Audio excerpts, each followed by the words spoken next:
Aleluia.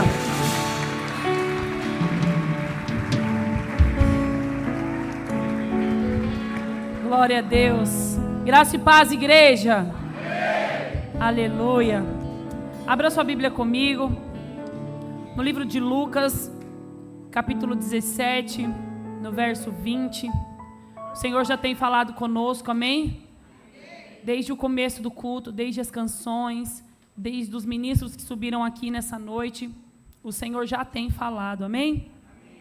E o Senhor vai continuar falando, amém? A Bíblia vai dizer que aquele que começou a boa obra é fiel para aperfeiçoar, amém? Então até sair daqui, nós sairemos com aquilo que nós viemos buscar, e eu creio que o que essa igreja veio buscar é mais da presença do Senhor, amém? Livro de Lucas, capítulo 17, verso 20, diz assim: interrogado pelos fariseus sobre quando havia de vir o reino de Deus, respondeu-lhes e disse: o reino de Deus não vem com aparência exterior, nem dirão... Espera aí, gente, só um minuto. Isso mesmo. Nem dirão ei-lo aqui ou ei-lo ali, porque eis que o reino de Deus está entre vós. Amém? Amém. Pode se assentar aplaudindo ao Senhor. Aleluia.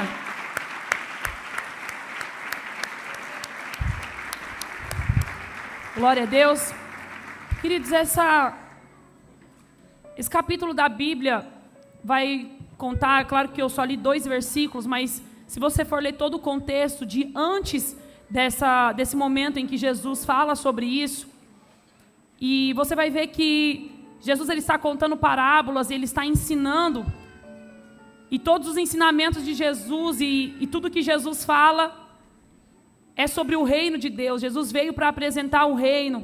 Jesus veio falar sobre um reino que aquelas pessoas não conheciam. Quando nós vemos a igreja, nós aceitamos Jesus e entregamos a nossa vida para Jesus, o que Jesus quer não é te abençoar, não é te prosperar, não é só te curar ou te libertar. O que Jesus quer é te apresentar um reino que você não conhece. É apresentar para nós um reino que nós não conhecemos. Quantos de nós saímos de uma vida de escravidão, saímos de uma vida difícil, e aí nós conhecemos Jesus e descobrimos que há um reino, a qual a Bíblia vai chamar de reino inabalável. Há um reino que Jesus vem nos apresentando, que é o reino de Deus, que não é um reino que vem com aparência visível, com aquilo que nós podemos ver, mas que nós podemos carregar esse reino, e Jesus vem apresentando esse reino. Antes desse versículo que eu li aqui, Jesus vai falando sobre parábolas, e ele vai tentando explicar e trazer aquelas pessoas que estão ouvindo o reino. Ele está falando sobre um reino, ele está falando sobre um Deus, ele está falando dele, ele está tentando se apresentar quem ele é, mas de uma forma em que as pessoas compreendam.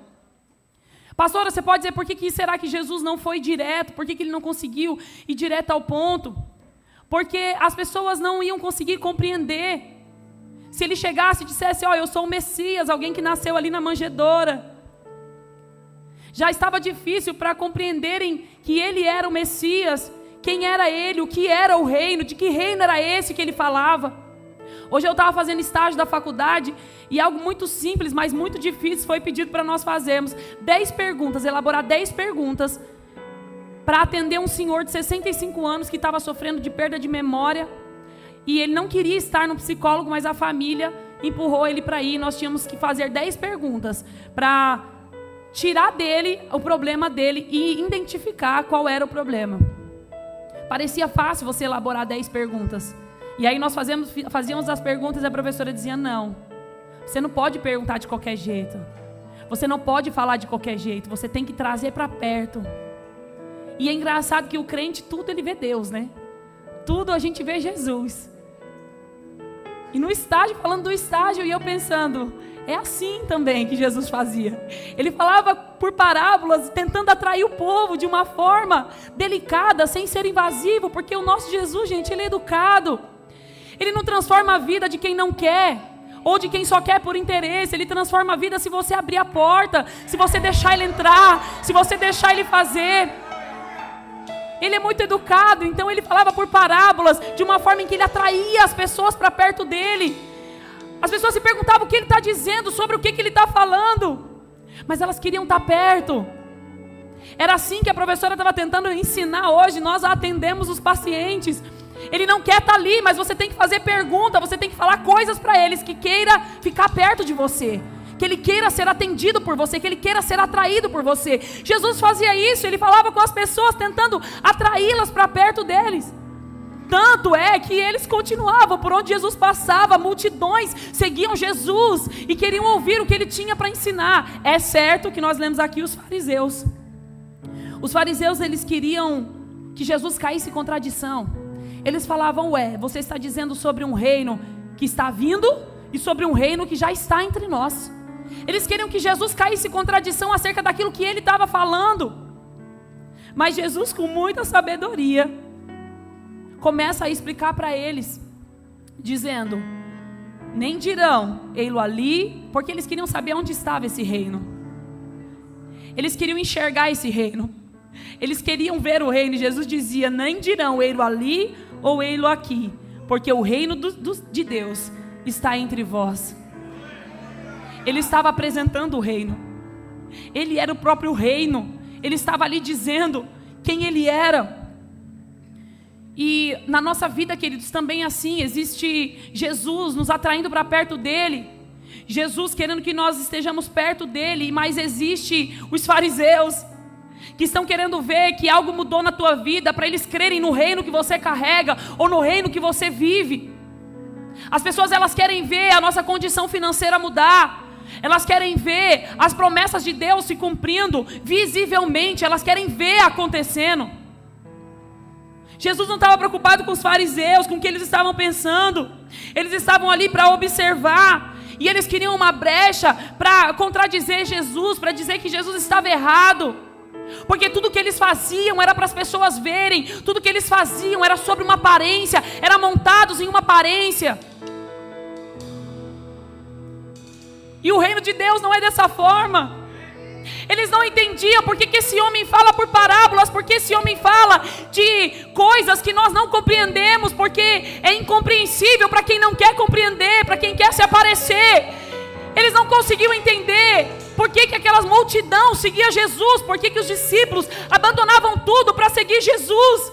Alguém que falava de um reino que para eles era incompreensível. As pessoas não vão compreender o que Deus vai fazer na tua vida. As pessoas não vão entender porque você não tem dinheiro na conta e está adorando a Deus, porque a tua conta está cheia de dinheiro e você continua adorando a Deus. As pessoas vão perguntar por quê, e você vai dizer, porque aquilo que eu vivo não é visível, aquilo que eu vivo não é para ninguém ver, aquilo que eu vivo não é para o fariseu observar, aquilo que eu vivo é o reino de Deus aqui na terra, é aquilo que Ele me ensinou. Nós temos, queridos, que viver o reino de Deus. E como que nós vivemos esse reino? Não ligando para os fariseus, o que eles pensam ao nosso respeito não muda quem nós somos, não interfere em quem nós somos. O que eles querem provar acerca de nós não muda quem nós somos, porque nós estamos carregando o reino de Deus. Eles acreditavam que Jesus viria de uma forma diferente. E em Romanos vai dizer, porque o reino de Deus não é comida e nem bebida, mas é paz, é alegria no Espírito. É por isso que nós congregamos, é por isso que nós buscamos a Deus, é por isso que nós lemos a Bíblia. É por isso que nós somos apaixonados por Deus, não é pelo que Ele pode nos proporcionar, mas é porque nós entendemos que o reino de Deus está entre nós. Entendemos que se nós abrir a porta, vai além, Ele vai morar dentro de nós. E aí nós não vamos passar só a ver o reino, mas nós vamos carregar o reino. E aí a nossa vida vai ser, tudo que nós fazemos é relacionado ao reino. E o reino não fale, o reino não perde. Não há falência para aqueles que vivem no reino de Deus. Pastora, você está falando de dinheiro? Não, eu estou falando de uma vida eterna. Eu estou falando de uma vida eterna com Ele. Eu não estou falando de buscar a Deus ou buscar o reino pelas coisas dessa terra, porque nós vemos aqui em Romanos, não é visível, não é comida, não é bebida, não é dinheiro, não é carro do ano, não é casa boa, não é bem estruturado, não é viajando as nações, não. O reino de Deus não é sobre isso. Algumas pessoas me perguntam, Andressa, qual que é a sua canção? Aí daí eu brinco, que é aquela canção da Tamires Garcia que fala, aprendi a viver contente, em qualquer situação, sei o que é passar fome, eu não lembro agora a letra direito. Sei o que é passar fome, mas sei também o que não é. É uma coisa assim, é um versículo que o apóstolo Paulo disse, e ela englobou na canção. E eu brinco, falo assim, essa é minha canção, que eu sei o que é passar fome. E aí, as pessoas veem hoje, e o pastor Jonas estava ministrando sobre isso aqui domingo. Vem hoje, né, ver o filme, mas não sabe a foto, não sabe como foi, não viu os bastidores, não sabe como foi para chegar até aqui. E nós estamos viajando, queridos, as nações, mundo afora, pregando o evangelho, fazendo a vontade de Deus e, claro, também se divertindo, tendo uma oportunidade de levar os nossos filhos para passear. Mas acredite, isso é vazio se nós não tivermos o reino de Deus. Isso é vão se nós não tivermos o reino de Deus. Pastora, mas você fala sobre um Deus que realiza sonhos. Sim, mas não dá para realizar sonhos e viver os sonhos se Ele não estiver. Se não estiver vivendo os sonhos dEle primeiro. Se não estiver fazendo a vontade dEle primeiro. Você vai realizar todos os seus sonhos e eles vão ser inúteis. Eles vão ser vãos. Você vai procurar e vai continuar procurando algo que possa te saciar. Porque não é comida, não é bebida, mas é paz, é alegria, é justiça. Esse é o reino que nós procuramos. Hoje eu posso dizer isso com propriedade, porque eu sei o que é não ter, e hoje não me falta nada, mas quando eu não tinha, eu buscava a Deus, tendo eu busco a Deus, o dia de amanhã pertence a Ele, se Ele quiser tirar tudo, então eu vou continuar buscando a Deus. Por quê? Porque nós aprendemos a carregar o reino, e Ele é suficiente. Nós passamos por problemas, queridos, enfrentamos guerra, mas ainda assim o reino é suficiente. Nós não ficamos perdidos procurando o reino está ali, ou ele está aqui, ou perguntando para Jesus, cadê o reino? Cadê as promessas? Cadê a bênção que o Senhor disse? Cadê o filho que o Senhor me prometeu? Não, nós estamos aqui com as mãos levantadas, rendidos, entendendo que o reino já está entre nós, ou melhor, o reino já está dentro de nós. Nós já estamos entendendo. Logo depois disso, Jesus, a Bíblia vai dizer que Jesus chama os discípulos e começa a conversar com eles, porque Jesus fala à multidão, e essa resposta que Jesus deu foi uma resposta direta para os fariseus.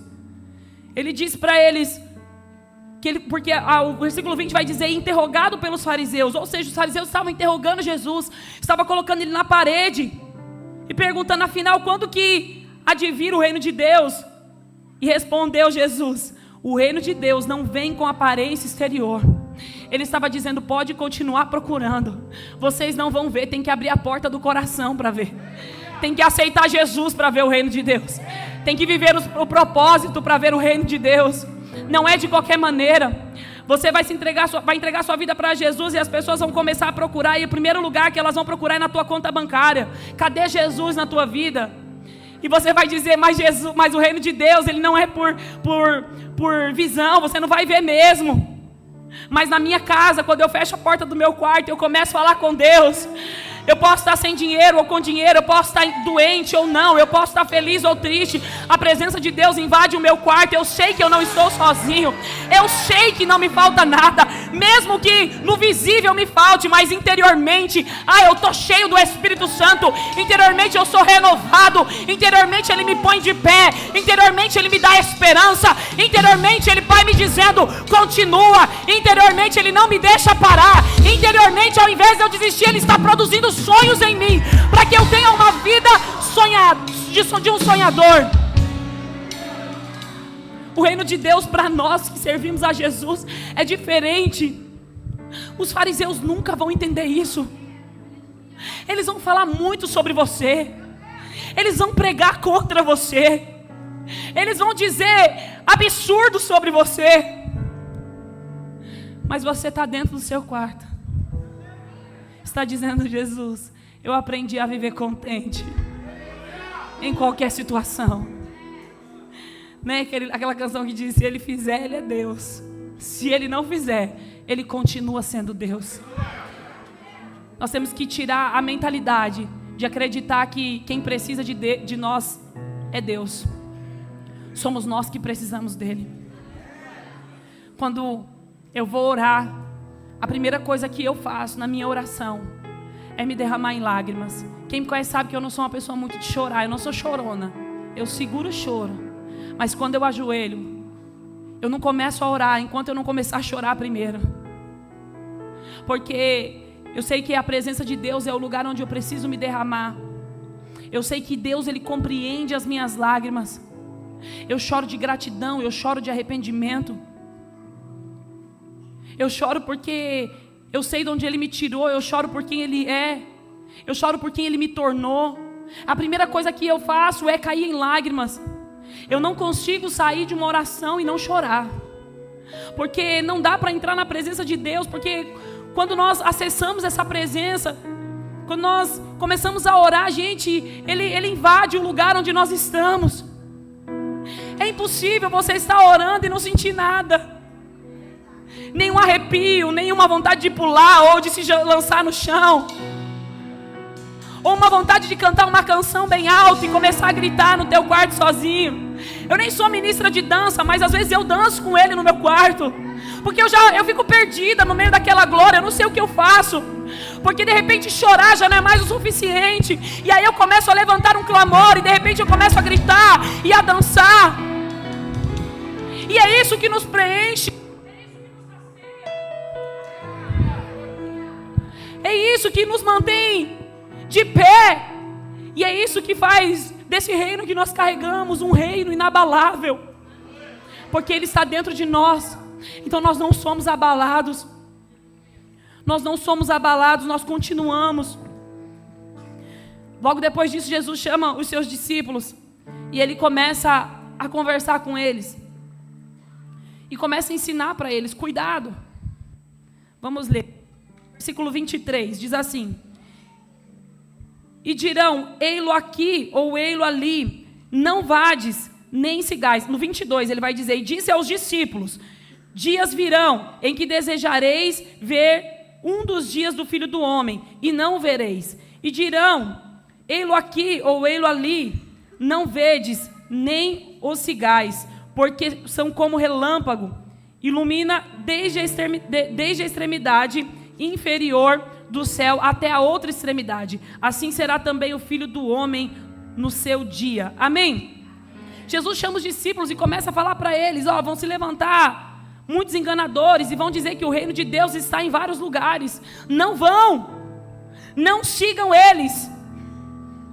Porque anteriormente ele já tinha dito, o reino de Deus está entre vós. Eu já estou aqui. Ele estava dizendo, eu já estou aqui, vocês não precisam ir procurar. Jesus estava dizendo, porque quando ele fosse para a cruz, quando ele morresse ao terceiro dia, ele ressuscitasse, ele voltasse para o Pai. João 14 vai dizer isso. Ele disse que ele viria outra vez e nos levaria para ele mesmo. E antes disso, ele nos deixaria o Consolador, o Espírito Santo. Então ele estava dizendo, o reino hoje está entre vocês. Amanhã vão dizer que está ali, que está aqui. Mas não segue eles, porque esse reino, ele estava dizendo, eu quero morar dentro de vocês. Esse reino vocês vão estar carregando. Esse reino vai para dentro de vocês, vai para aqueles que querem, vai para aqueles que entenderam. Nós não somos assim movidos por aquilo que nós ouvimos, mas por aquilo que está dentro de nós. Eu quero fazer uma pergunta para você: o que te motiva? O que te inspira? Faça essa pergunta para você. Qual a sua maior motivação? Qual a sua inspiração? É vir para a igreja para que o pastor veja que você está no culto? É porque você precisa tanto de uma bênção? É porque você quer tanto ir na equipe de servo? É porque você quer tanto ser um líder de célula? E é isso que te motiva? Qual é a sua inspiração? No que você está se inspirando para estar aqui? Para estar buscando a Deus? Se nossa motivação estiver errada, então nós estamos buscando o reino errado. Agora, se a tua motivação for Ele, a nossa maior alegria, minha e do Jonas, quando nós viajamos, nós assistimos os cultos e está todo mundo aqui. Esses dias, acho que foi uma quarta, a pastor Yara ministrou E eu vi que o culto acabou, mas não acabou. Isso acontece também quando nós estamos aqui, mas também estava acontecendo quando nós não estávamos aqui. Quando eu vi isso, eu lembrei de uma palavra que o pastor Joás, alguns da garagem lá da casa da André e do Rogério vão se lembrar. O pastor Joás foi ministrar naquela garagem. Nós estávamos, acho que umas 30 pessoas mais ou menos. Estava no começo, era um ponto de pregação ainda. E ele disse assim: pastores, Deus está entregando uma igreja muito grande para vocês. E é uma igreja de muitos jovens. E ele disse assim: mas essa igreja não é de vocês. Ela é de Cristo. E vocês não vão ter onde repousar a cabeça. Vocês não vão ficar na igreja.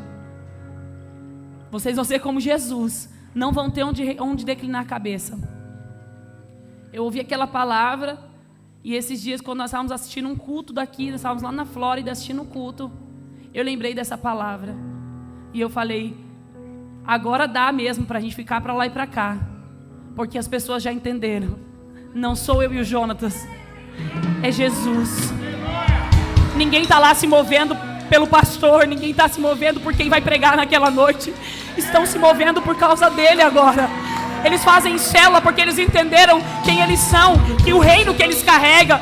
Eles abrem a casa deles toda sexta-feira para receber pessoas que eles nunca viram, porque eles entenderam o reino que eles carregam e eles querem transmitir esse reino para outras pessoas, para que outras pessoas possam viver também. Eles fazem casa de paz e entram em lares que eles não conhecem, porque entenderam que é o reino de Deus.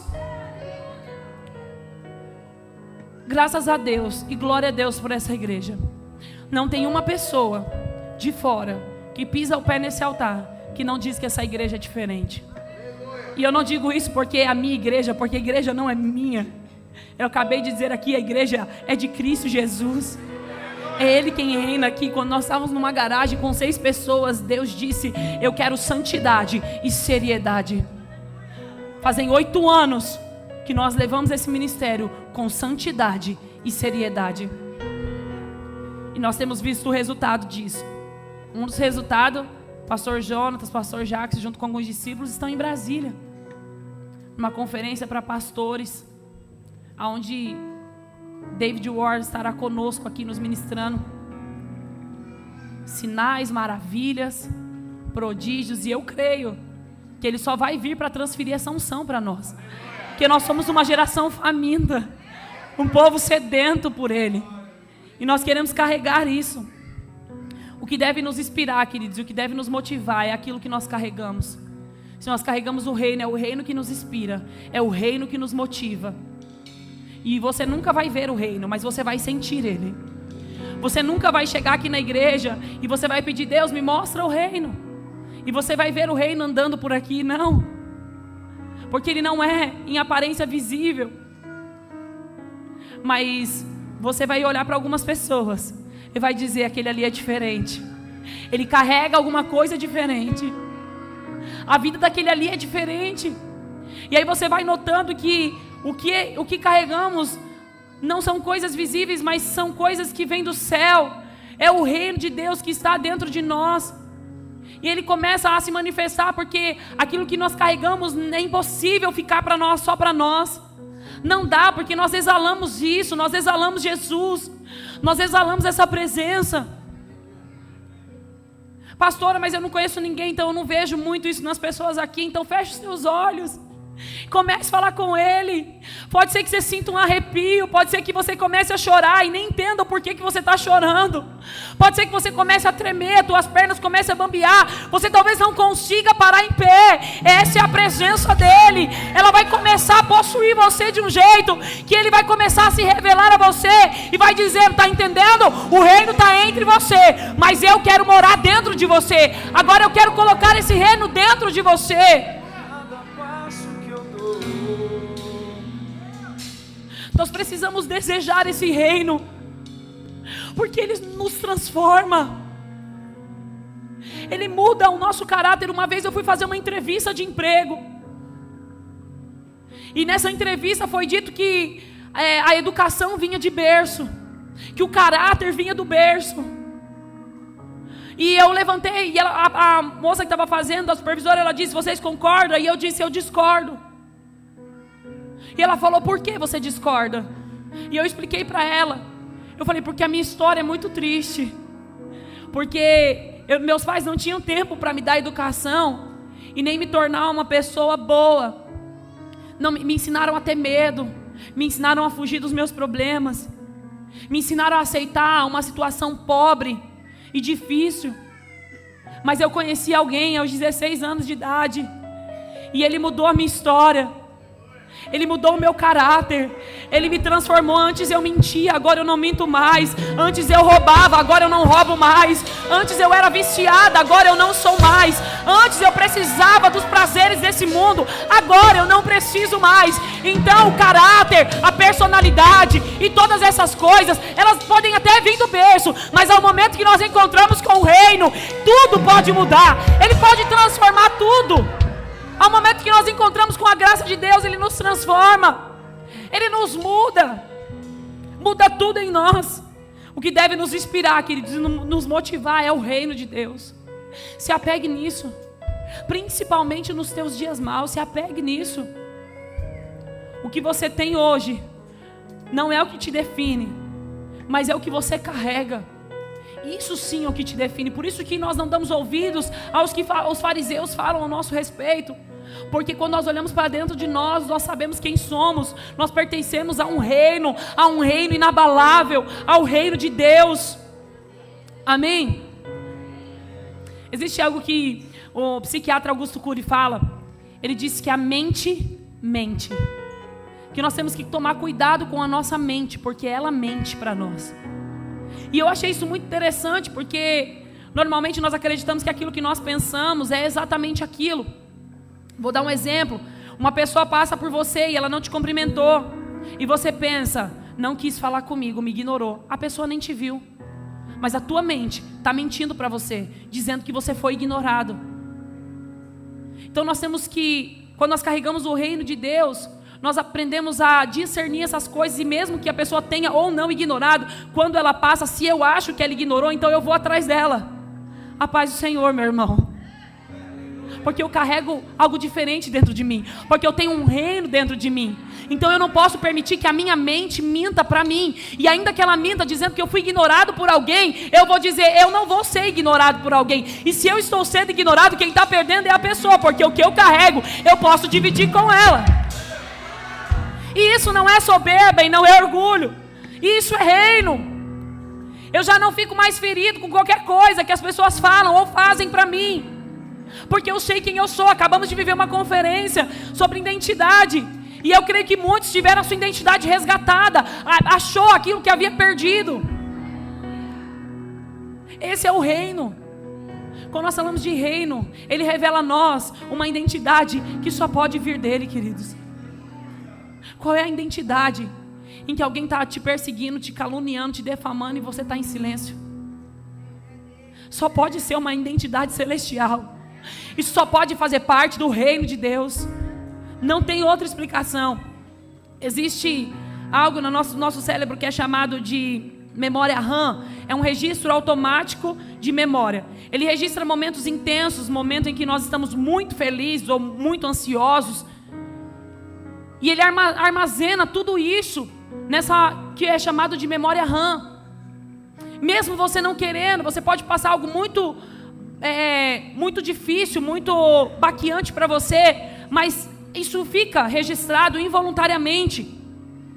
Ou que seja algo muito feliz, de sintomas de ansiedade, que produz essa ansiedade, que são marcantes, isso fica registrado nessa memória RAM. E quando eu descobri isso, eu fui falar com Jesus, e eu disse, Senhor, entra na minha memória RAM. Arranca tudo aquilo que não te pertence, porque eu quero armazenar aqui somente a tua presença. E aí eu entendi algo. Por que nós vamos a um culto, a uma reunião com Jesus? a uma reunião onde nós damos a total liberdade ao Espírito Santo para trabalhar em nosso meio. E aí de repente nós começamos a gritar, a cantar, nós começamos a chorar, nós começamos a nos arrepiar e nós começamos a pular, e algo sobrenatural começa a acontecer quando nós estamos dentro dessa atmosfera. Automaticamente, por causa daquilo que nós estamos sentindo, é armazenada a nossa memória RAM, e nós entendemos: agora eu sei, eu não estou aqui à toa, eu estou aqui por causa de um propósito, eu estou aqui por causa de um reino inabalável. Eu começo a desfrutar desse reino, algo ficou armazenado na minha mente, aquele culto, aquela palavra, o que Deus disse para mim. É por isso que nós não podemos ir ao culto e ficar de qualquer jeito. É por isso que nós não podemos ir ao culto e ficar só sentado, porque quando algo não é ativado em nós, nós não vamos registrar isso. Nós vamos sair daqui e vamos esquecer o que foi pregado, o que foi orado, o que foi cantado. Mas quando nós sentimos aquela ansiedade, sabe, essa ansiedade eu chamo de fogo aqui. Na presença de Deus eu estou chamando de fogo. Quando nós começamos a sentir essa ansiedade, começamos a sentir esse fogo, essa necessidade do Espírito Santo, automaticamente isso é jogado para a memória RAM. E aí nós não esquecemos mais. Sabe, seu encontro com Deus, eu não sei o seu, mas o meu foi para a minha memória RAM e nunca mais saiu de lá. Ele fica armazenado. Todas as vezes que eu passo por algo difícil, todas as vezes que eu enfrento uma luta, a minha memória RAM me lembra quem Ele é. Ela me lembra daqueles cultos, ela me lembra daqueles 3 dias na presença de Deus. É por isso que um culto não pode ser só um culto. Eu estou falando de psicologia, mas eu estou falando de reino.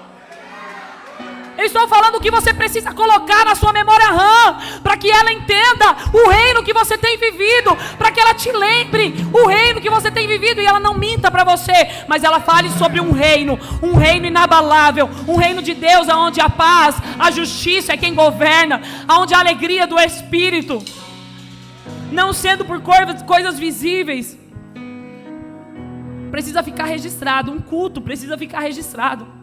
Uma palavra precisa ficar registrada. Eu parei de ministrar 1 hora. Sabe por quê? Porque eu aprendi que o ser humano só absorve 20% daquilo que a gente fala. E aí você prega 1 hora, 40 minutos são jogados fora. E o pregador vem aqui e dá o seu melhor. E às vezes a igreja, quem é pregador, que é ministro, sabe do que eu estou falando. Às vezes você pega uma corda, laça Jesus e puxa ele para a igreja, de tão difícil que está o culto, porque ninguém glorifica, ninguém entendeu que está aqui por um reino. Daí você laça Jesus e começa a puxar, e você fica 1 hora tentando puxar Jesus para a igreja, e as pessoas só vão entender 20 minutos. Mas quando o culto é poderoso, ou melhor, quando você decide viver um culto poderoso, aí você abre teu coração, e aí o Espírito Santo começa a te encher. Só que isso começa a ser transmitido no teu corpo físico, porque nós também somos físicos, e aquilo começa a se movimentar dentro de você. E aquilo que o Espírito Santo começa a produzir, automaticamente a tua memória começa a armazenar. E aí você vai sair daqui e vai começar a usar a palavra em tudo na sua vida. Você vai para o estágio, como eu estive hoje, e está falando sobre um paciente com uma suspeita de amnésia, e você vai dizer: olha, Jesus fazia isso. Era assim que ele atraía os discípulos também. Ele comia pelas beiras, ele vinha com parábolas para que as pessoas entendessem, para atraí-las para perto dele. Você começa a ver Jesus em tudo. Começa a ver que Ele está em tudo na tua vida. Nós não podemos ser escravos dos nossos pensamentos. Não podemos deixar a nossa mente mentir para nós. Aqueles que são escravos dos seus próprios pensamentos não é livre. Não consegue viver. Dê uma ordem à tua alma, que é o centro das tuas emoções. Dê uma ordem à tua mente e até mesmo à tua memória RAM, dizendo: Cristo Jesus, Ele é o centro da minha vida. Ele é a minha existência. Ele é o ar que eu respiro. Ele é tudo que eu tenho. Para que você não seja enganado, não desfaleça no meio do caminho. Dê uma ordem à sua mente, para que você consiga produzir sonhos, porque aquele que tem uma mente escrava, uma mente cativa, não consegue sonhar, porque está preso nas memórias, está preso nas lembranças, está preso no passado, está preso na promessa que não se cumpriu, Está preso na conta, no financeiro. Está preso na faculdade que não conseguiu concluir, nos estudos, no profissional que não alcançou. E o que Deus tem para nós é muito maior do que tudo isso. É maior do que o que você pode imaginar. O que Deus tem para você é muito maior. E eu vou reforçar dizendo, não estou falando de coisas que nós podemos ver. Eu estou falando de coisas que nós não podemos ver, mas nós sabemos que existe, é o reino de Deus. Nós sabemos disso. Coloque-se de pé, por favor.